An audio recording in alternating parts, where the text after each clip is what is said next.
And it's going to be, we did talk about the fact that there's going to be a big conversation today on the show in terms of governance, assessing President Bola Tinubu's performance. Oh, boy. Assessing President Bola Tinubu's performance in terms of governance, in terms of anti-corruption, and every other sector. And that's why we had to bring an it's a rare situation, but I'm excited. I'm sure people like Bukola, she's quite excited because she's... I'm always excited, by the way. You know why Jeffrey? I said you're excited? So we are advocates for women to be in politics and in governance. In fact, I personally want to see a female president someday. Kayode, wouldn't you want to see a female president? Let's just try a woman for once. Well, I'm happy that I have some he for she's as colleagues and brothers on set. And I'm sure that it's also going to reflect in our conversation this morning. We'll also be scrutinizing, that part of the development of the last 48 hours, the suspension of the Minister of Humanitarian Affairs. I hope that we can also talk about it as objectively as possible, not necessarily because we're he for she. So I'm always trying to avoid putting that, female president. Let's have the best president. May the best man, may the best woman. I stay on what I said. Let's try a woman out and see how it goes. Absolutely. In Nigerian parlance, they say, make we check something. All right, let's check it out. Well, we have an all-female panel to explore this conversation. They'll be going head-to-head. Select from the APC, from the PDP, and from Labour Party, as we will assess the performance of President Bola Tinubu, as well as what plans he has for Nigeria. Joining us in our Abuja studio is a media entrepreneur and executive director, Jella Orchid Media, member of the People's Democratic Party, Ms. Oluchi Nwosu. Ms. Nwosu, thank you for joining us on the program. Thank you for having me, and Happy New Year. All right. Also, just seated by her is an entrepreneur and media consultant, former spokesperson of Betta Presidential Campaign Council, special advisor, media and publicity to Senator Ireti Kingibe, Ms. Nana Kazore. Ms. Nana Kazore, thank you so much for coming on the program. Thank you. Thank you for having me. Happy New Year. And joining us virtually, all the way from Akwa Ibom State via Zoom, is a community development advocate, coordinator, APC Professional Women Council, Akwa Ibom State, member of the APC, Ima Akpan. Ima Akpan, thank you for coming on the program. Thanks, Jeff. Thanks for having me. Good morning from Akwa Ibom State.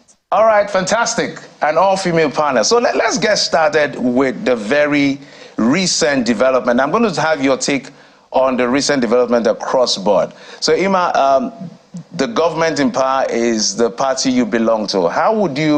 What's your immediate response to the action so far taken by the president concerning the Dr. Betta Edu situation? Yes, thank you. It just shows how sensitive the president is. We've had situations in this country where citizens shouted themselves hoarse, and some leaders just were not that responsive we expected them to be. But we've seen that the President Bola Tinubu, will not allow sacred cows to exist in his administration, in his government. And the fact that he has listened and taken an abrupt step, he has acted very quickly. It just shows that he's listening, and it shows he's sensitive to what Nigerians are saying, he's feeling the pulse of the nation indeed. And that's the leader we voted for. So far, across board, people are proud of the step he took. And it just shows that we are in the right step on accountability. So it's very much welcome. Ask me. All right, let's go to Abuja studios. I did say I will have your take on this. The APC and the Labour Party, I think as well as the NNPP, constitute about 14 million of those who did not want the president to be president in terms of the data from INEC at the end of the day. But given the president's action, what's your impression? Let me start with Oluchi Nwosu. Thank you very much. Can you hear me? Please go ahead, please. We can hear you loud and clear. First and foremost, I would start by saying that the actions of Mr. President Bola Ahmed Tinubu is acknowledged in the sense that we have seen, we have read that he did ask that Betta be suspended immediately. However, to say that he deserves commendation or some form of applause is it doesn't sit well with me, because I mean, if you have a house and someone spills maybe liquid milk or anything on the floor, you know that if you don't clean it up, it has a tendency of not only making a mess, it has a tendency of having an unpleasant or offensive smell. So him asking Betta Edu to be suspended is just doing what he's meant to do. He's meant to clean that space up where that thing was spilled. So there's nothing extraordinary about it. There's nothing that we should be clapping over. We are actually in shock that these kinds of things are actually playing out under his administration. So if you ask me, I think that I would say, yes, I acknowledge that he said she should be suspended. I have seen that he said she should be suspended, but I will not applaud him for that. That's just doing what he's meant to do. Ms. Kazanre, will you also toe that line? You will not applaud the president as well? Well, I would just say in this regard, it's laudable that he has done what he has done. But then again, there's a question. Yesterday I was at a business dinner, and there were people who had the concern that is it because they are women that it has been easy for him to be able to suspend so far and 2 women and then bring one to the EFCC. We haven't seen that happen in other fields. For example, what happened in Plateau State. For example, what happened in Kaduna State in matters of security. I haven't seen the willpower from his office that he is actually interested in fighting corruption. Like the first lady, the lady before me, Oluchi, just said, it's very, very clear that he's just doing his job. There are a plethora of things that have happened in past governments that have not been investigated, and even now. So there was a ministerial retreat. So are we going to say that the people who sat at that very expensive retreat didn't learn anything while they were there, that such errors are being made? We have the situation with Nigerian Air, for example. They've been quiet about that. So I'm very curious to know what next. Absolutely, and that's one of the questions that we asked as well at the start of the program, how the government, the presidency, will handle this alongside other issues. But, you know, I'm glad we have an all-female panel this morning. And first of all, I'm coming to you, Mrs. Akpan. Before the suspension of the Minister of Humanitarian Affairs, there was also the suspension of the Director General of the agency, what's her name now? Amina Shehu. And before that, we've also had that the EFCC is investigating the former Minister of Humanitarian Affairs. How much of a setback is this for women in politics? Because they are all female, and we know that there is a dearth of women participation in politics, you know, from successive administrations. So how much of a setback is this for women participation in politics? Also, the very strong belief that this is just for the optics, you know, that there's corruption in all the ministries. As a matter of fact, the perception is that, you know, many of these appointees and elected public office holders, even at the legislature, have companies that participate from government, that benefit rather from government contracts. So respond to those 2 issues. Mrs. Akpan, I'm starting with you. All right. You know, it's usually very interesting that whenever a woman does a thing that men, you know, find themselves doing, people go the extra length to feel like women do not deserve to be given more opportunities. And I do not seem to understand it, because this is human beings who commit errors, and they should be assessed and judged on the basis of the fact that they are humans, not because they are women. There are men who, make mistakes, commit errors, go the left, and they are not. Nobody says men should not be given more opportunities, either in government or in any other sector of life. So why do we keep having a conversation of women? Why should more women be given opportunities? That is not the question. It is an issue of a human being, whether the person is a male or the person is a female. It's a case of a human being who made mistakes and should be assessed on his or her individuality.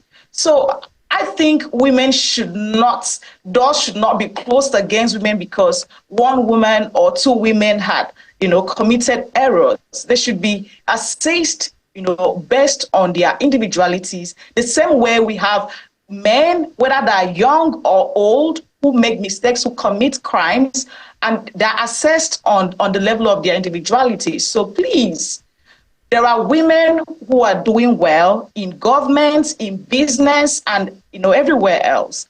There are also men who are doing well. And so when human beings make mistakes, please let them be assessed on the basis of their person. And of course, let it be streamlined to exactly what they did.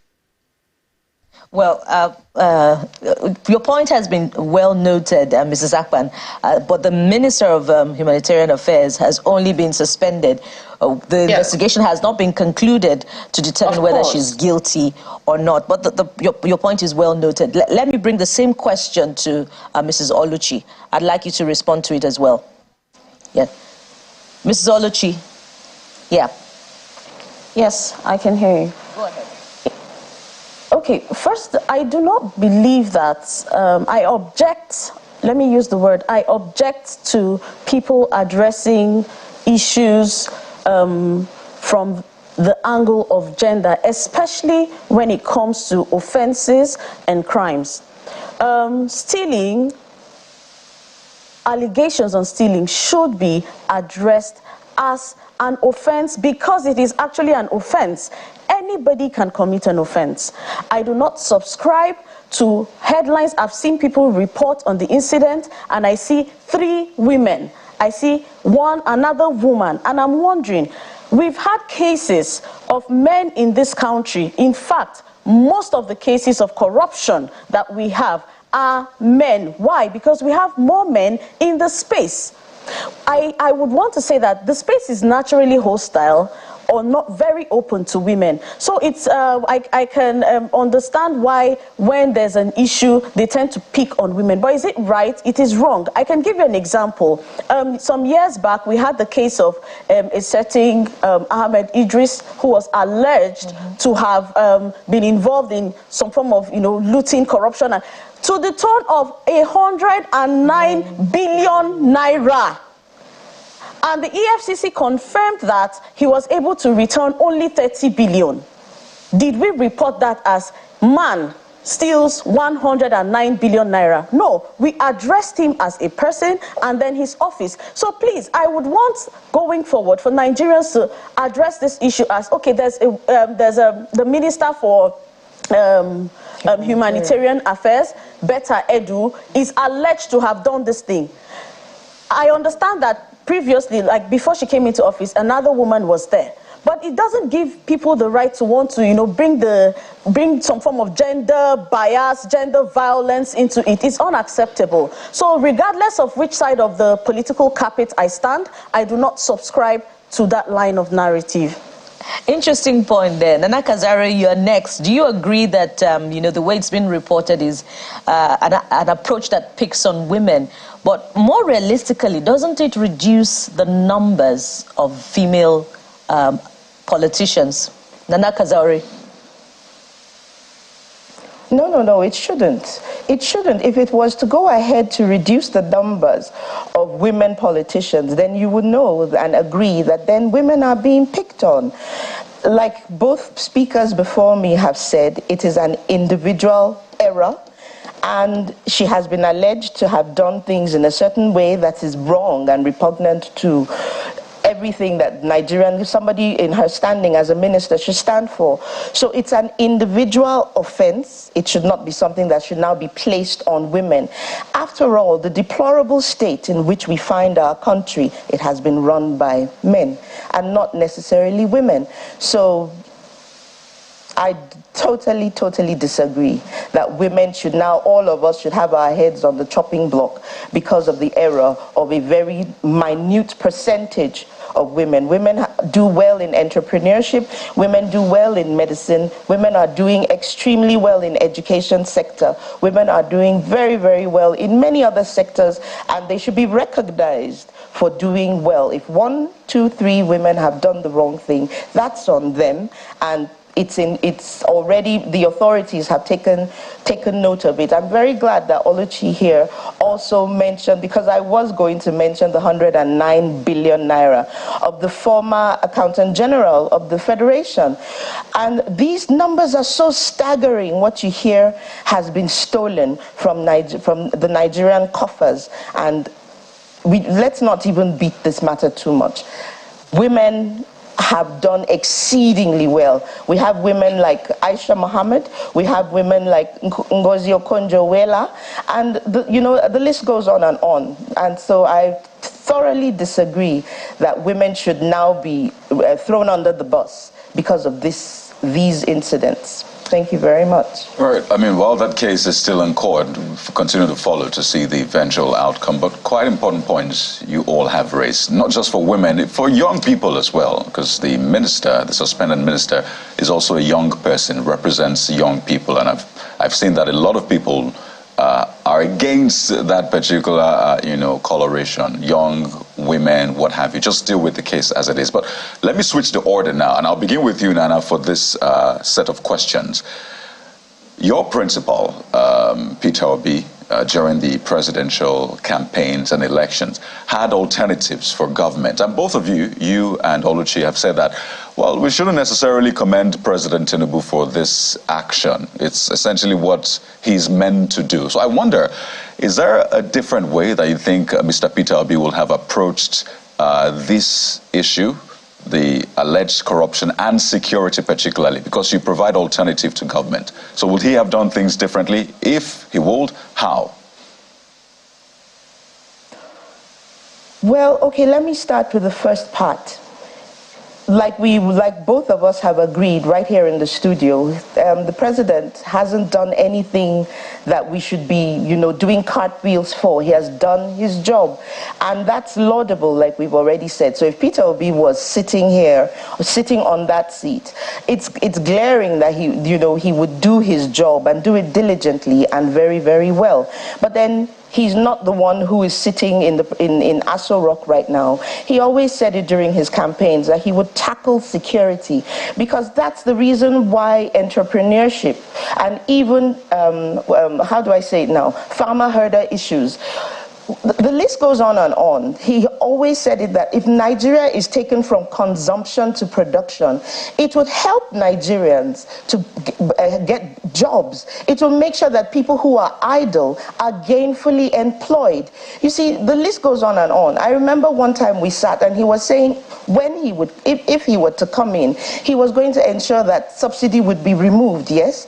But when this government decided to take away subsidy, they did it without any cushioning effect. So for example, when I'm leaving the office in the evenings, I see how stranded and how frustrated Nigerians are 8 months down the line after the very bad decision to take subsidy without doing it either in trenches and not making sure that there were transport palliatives available for Nigerians has been, it shows that they seem, I don't, for want of sounding like a broken record, they seem to be comatose to the real adverse effects that it has had on Nigerians.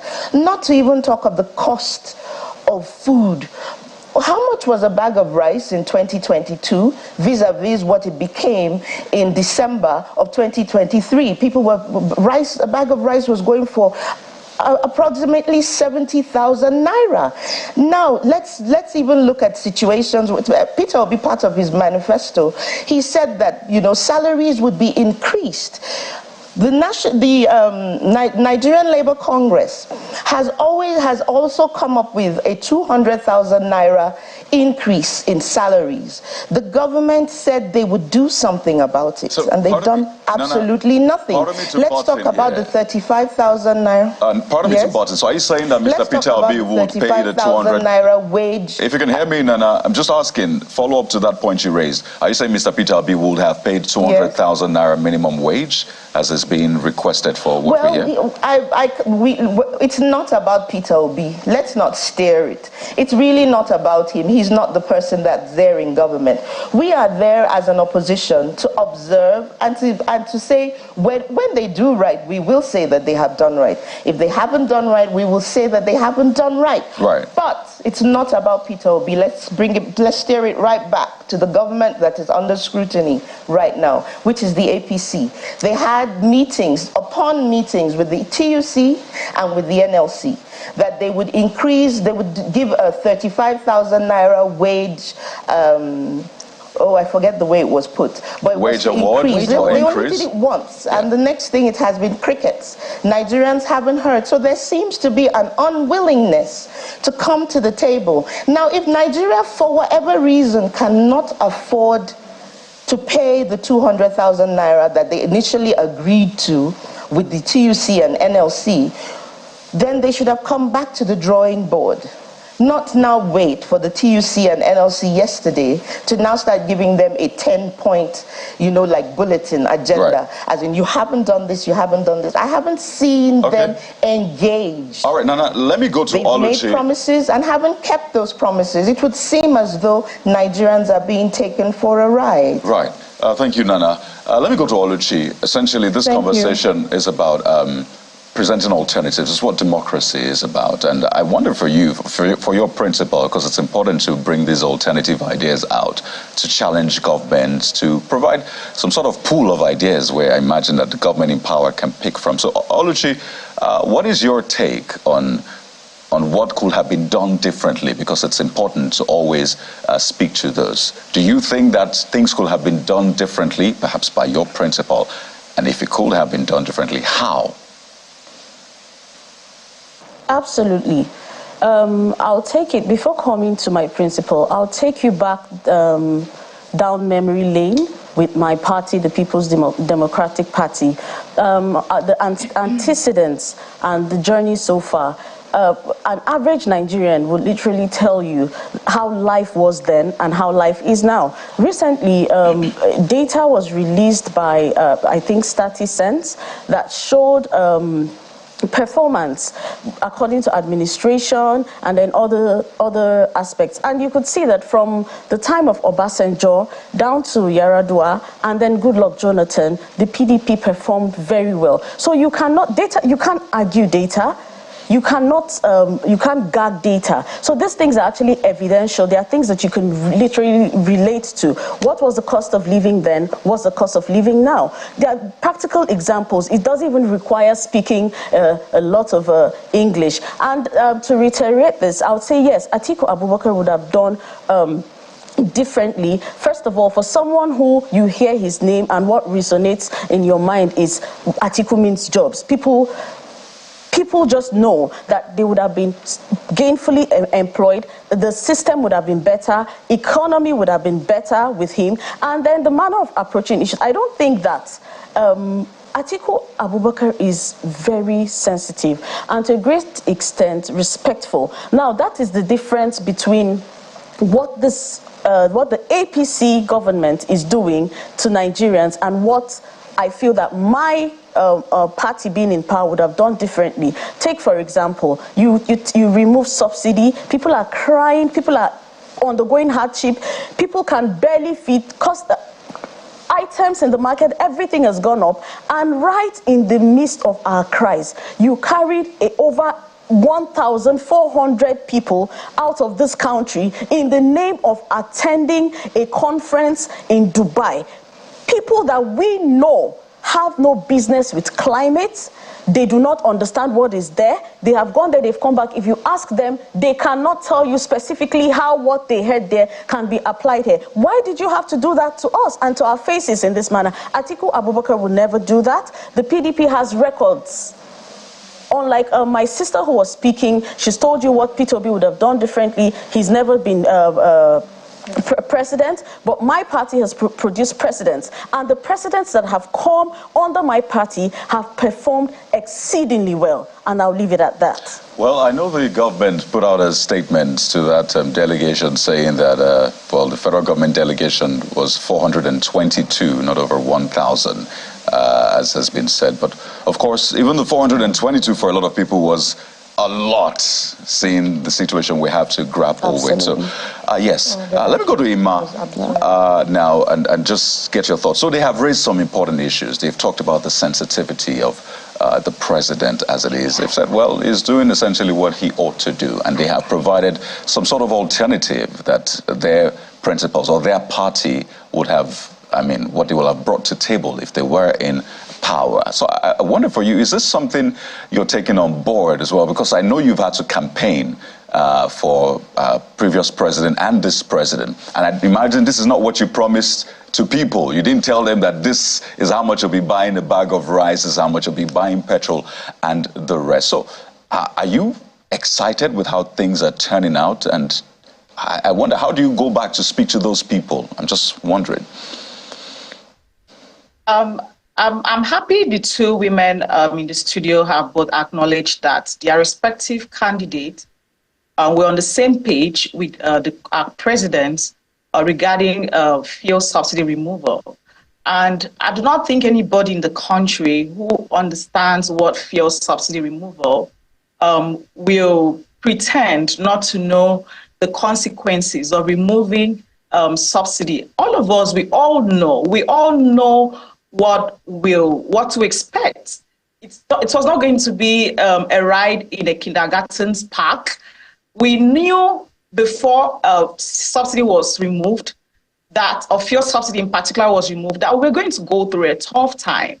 I'm sure when Atiku Abubakar made the promise that he was going to remove subsidy, he knew it was going to be tough. And I'm sure when Peter Obi made the same promise, he knew it was going to be tough. And so we are not in, it is not a strange thing.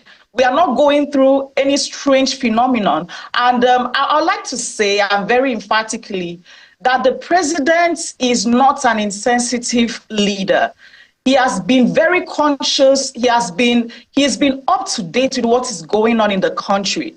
In fact, what I like in particular about him is he's owning up responsibility and is living up to it. Is showing leadership.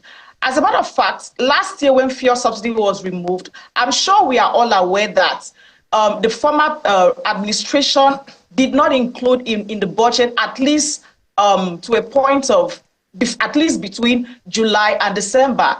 Subsidy was removed. Technically, in the budget, it wasn't included. So there is just no way. There's just about nothing the president would have done when he came in. I mean, the current president. And so, but he has taken charge. He has also addressed Nigerians that indeed there was a need to have removed. And let's just face it. This is like a case of all of us in a house that is burning, that is getting, raised down.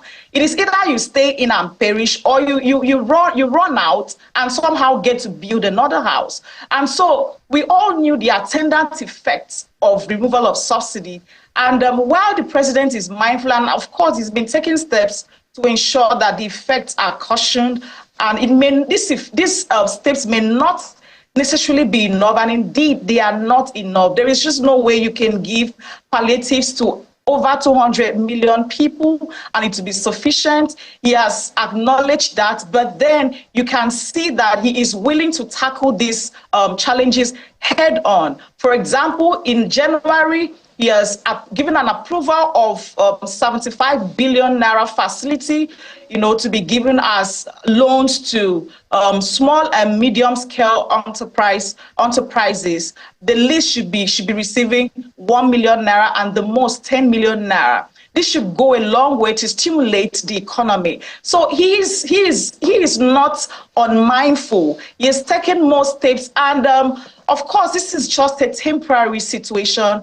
No one is comfortable about it. No leader will be comfortable about the pains, his people are going through. But we accept that it is a temporary situation, and we need to let Nigerians know that all of us should keep our eyes rather, on the larger picture, which is the outcome of the fuel subsidy removal eventually in our lives. For example, the monthly allocation to state government definitely are increased. So by that, it means more money goes to the state.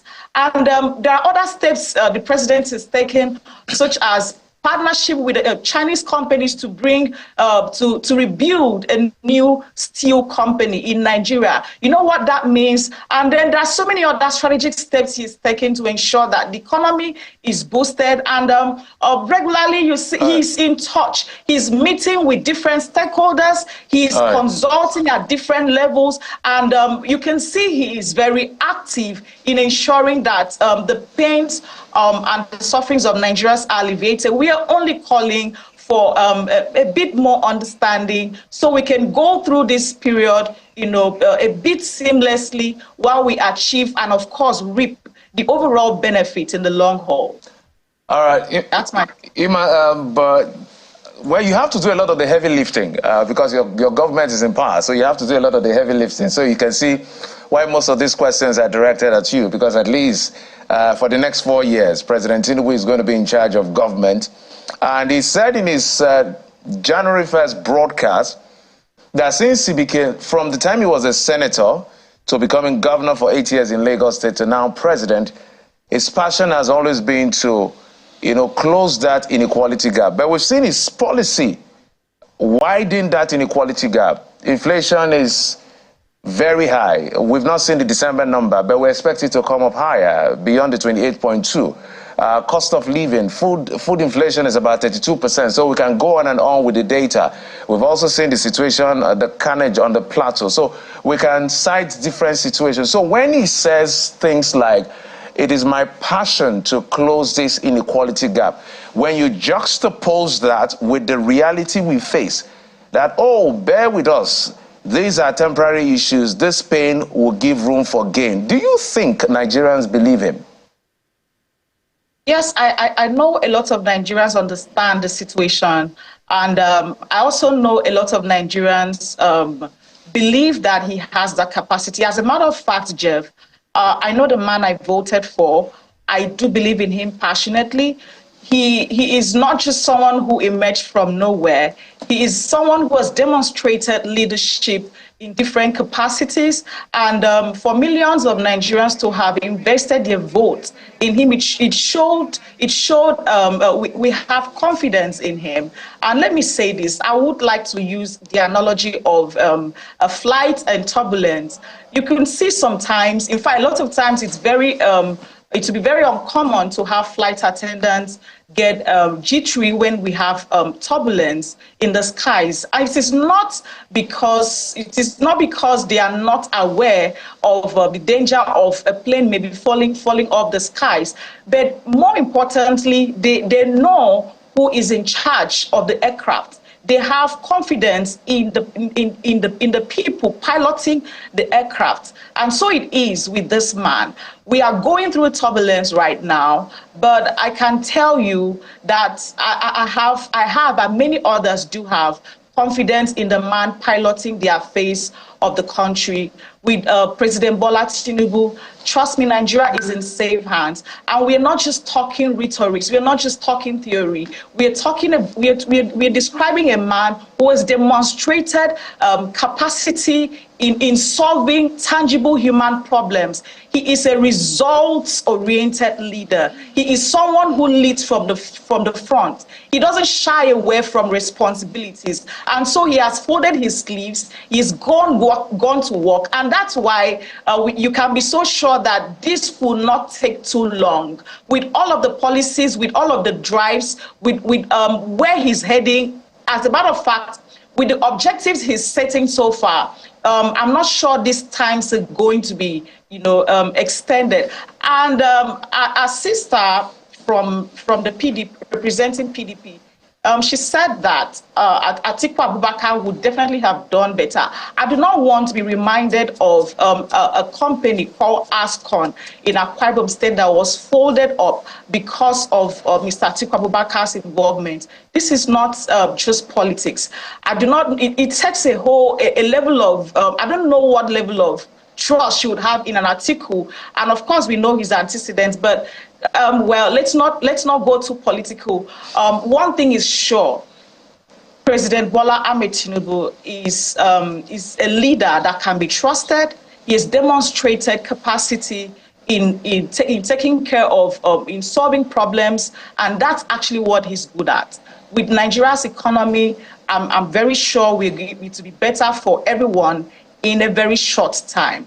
That's certain. And so I'm enjoining Nigerians, especially entrepreneurs, to please key into the 75 billion naira facility that's going to be made available starting from this January. I imagine what all of that will mean. By the time 1 million or between 1 to 10 million naira goes into the hands of thousands and millions of Nigerians, and there's going to be revenue production. It's going to scale down. It's going to boost economy. It's going to it's going to increase national productivity. And we know we didn't come here by chance. We didn't get to this point by chance. There were lots of situations that happened in the past administrations, and especially even in the PDP time. Let's not go into when we had crude oil reserves that were higher at that time, and then we had so much extreme depletion. But let's not go there. You can trust President Bola Ahmed Tinubu. That's for sure. I'm going to throw this question straight to Nana and Oluchi. Simple, straight question. Ima Bong has been screaming, you need to trust this president. Do you trust this president in any shape or form, given a few things? Maybe, I know you didn't vote for him apparently, but have you seen anything like, okay, let me just give this man a little chance? Do you trust this president by any shape or form? I see you laughing. Let me start with you, Nana. Together. The question is for both of you. No, okay. You want to go first? Let me speak first, because I'm actually laughing at the question. No, I do not trust this president. Absolutely not. First and foremost, the process that brought him is still questionable to me. Why?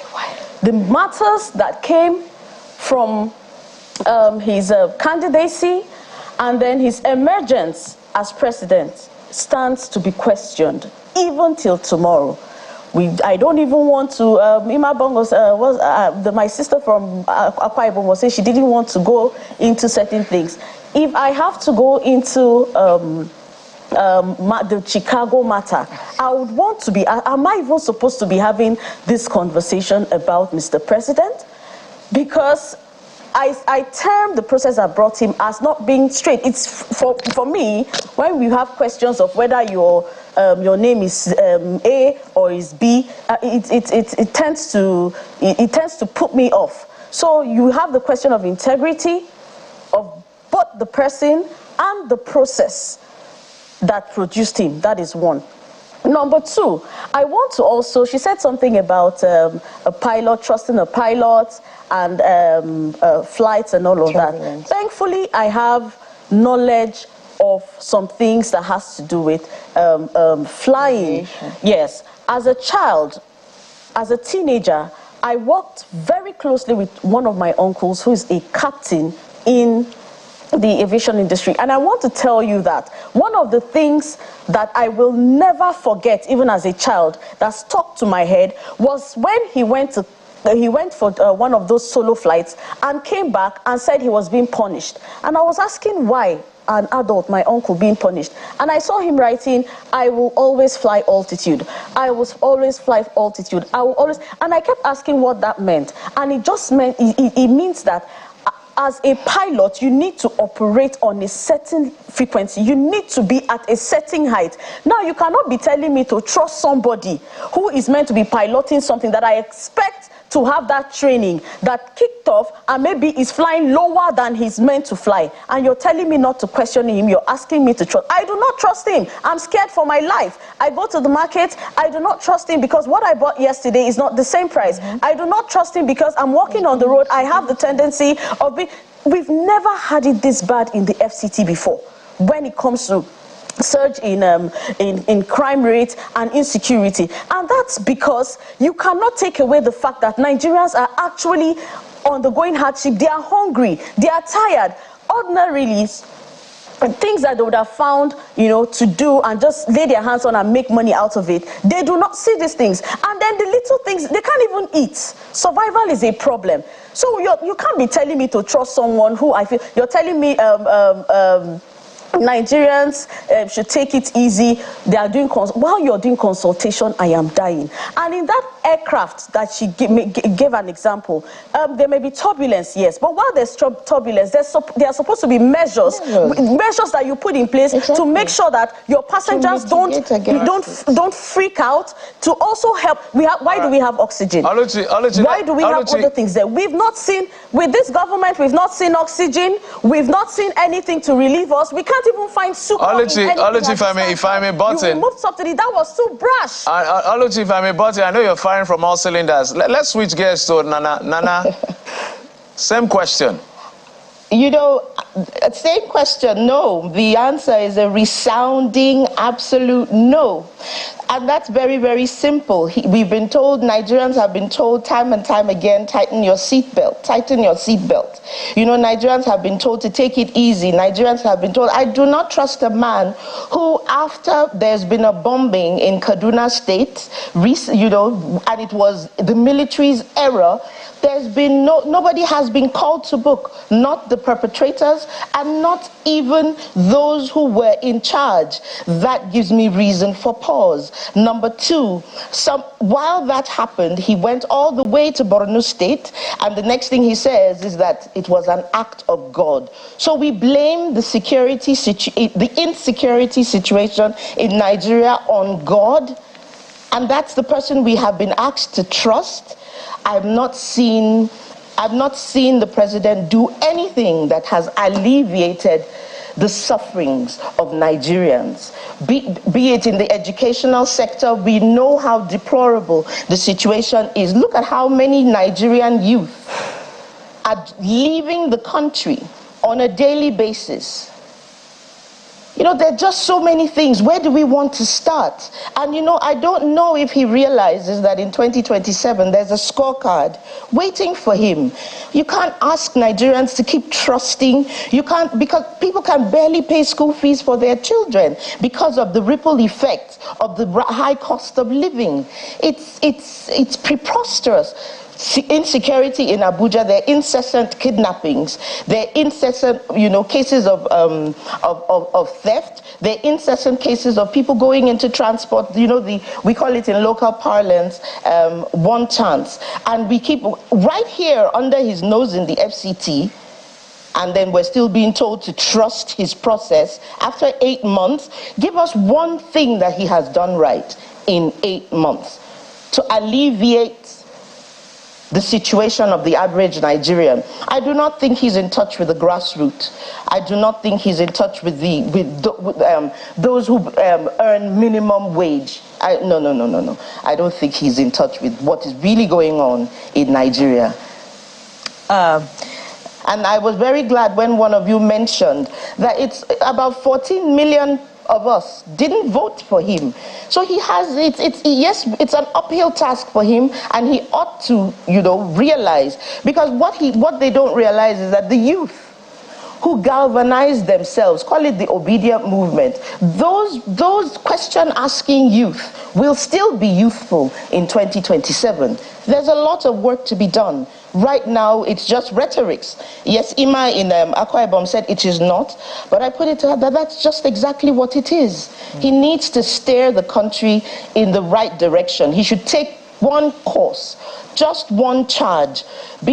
be it education, be it the economy, because Nigeria cannot thrive. When you go online, you see where people are saying it very, very clearly, because they do not trust this president. They say it clearly that corruption cannot fight corruption. And Oluchi has listed all the things that make Nigerians even shudder at the fact that that is the person who's sitting at the helm of affairs. Oh well. Well, I do not want to belabor the issue, but these are very, very, chronic issues that affect everybody. Indeed. No, I do not trust. I do not trust. Indeed. Thank you, Nana. Emma, I'm coming to you now. If the scale of the weight you had to lift initially was 10, I imagine now it's gone up to about 50. And I'm going to, follow up on that same point about accountability that Jeff has raised. If we're going to scrutinize the administration, based on even the 2024 budget proposal, we've seen how the National Assembly has increased its own allocation. We saw, from the headlines, what was allocated to the office of the presidency, what was allocated as amount for the purchase of vehicle, even to the office of the First Lady. And Nigerians also cry foul over the convoy of Mr. President, and they talk about how this is in huge contrast to the charge on tightening their belts, patience with the administration, and I'd just like you to respond to that as well. If indeed the administration is leading by example when it charges Nigerians to be patient over a period of time, while the policies that it is putting in place gives life to the economy. Don't you see the contrast to yourself? Well, I do agree with you that sacrifices need to be made, especially from the top. I definitely am on the same page with you on that.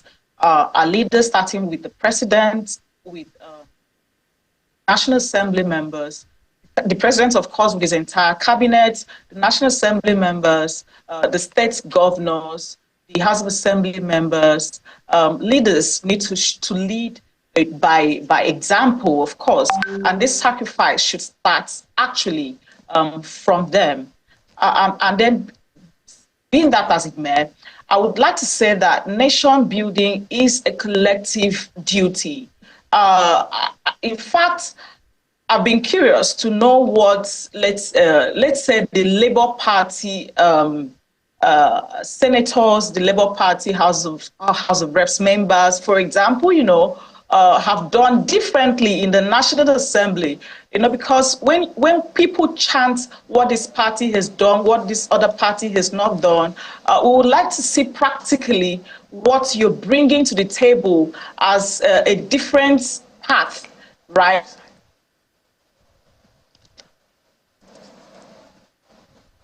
Oh dear, it's as if we've lost connection through to Ima, but we'll try to restore it so that she can conclude on her points. I'm going to take this now to Oluchi. I know that you're going to have quite a lot to say, but while you're responding to it, Oluchi, also bear in mind, that sometimes, not sometimes, annually when these budgets come up and it draws reactions, about criticisms about why such huge amounts are allocated to, some arms of government.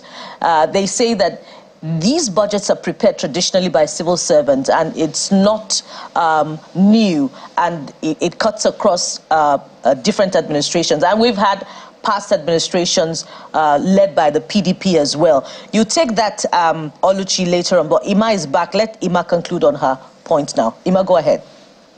All right. So I look forward to seeing leaders from Labour Party do things differently, right? So if the people in the studio, for example, are saying that the APC are way out of it, what is the difference? What's valuable difference are people, representatives from Labour Party, from the PDP? What's the difference they're bringing, right? What are they doing differently?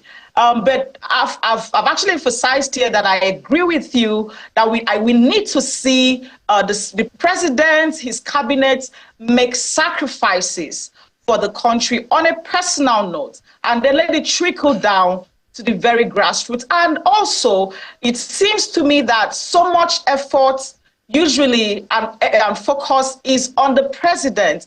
We tend to most times forget about what the state governors are doing. And then the funds of this country most of the times goes to the states.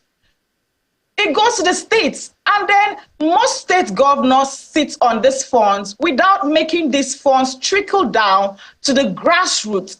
For example, if the governors are allowing funds that is meant for the local government councils to go to local government councils, you can't believe how much poverty will be eliminated at the grassroots level. But we hardly focus on governors.